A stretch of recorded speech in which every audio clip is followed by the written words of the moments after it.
Gente, vou contar uma história que aconteceu comigo um tempo atrás.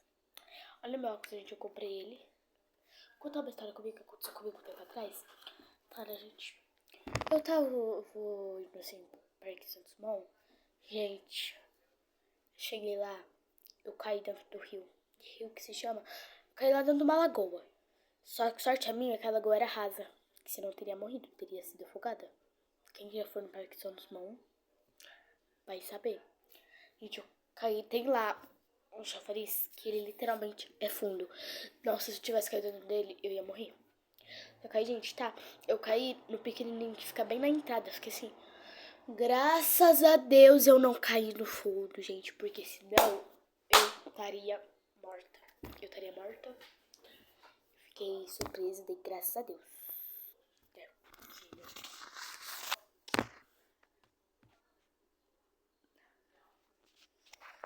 Graças a Deus.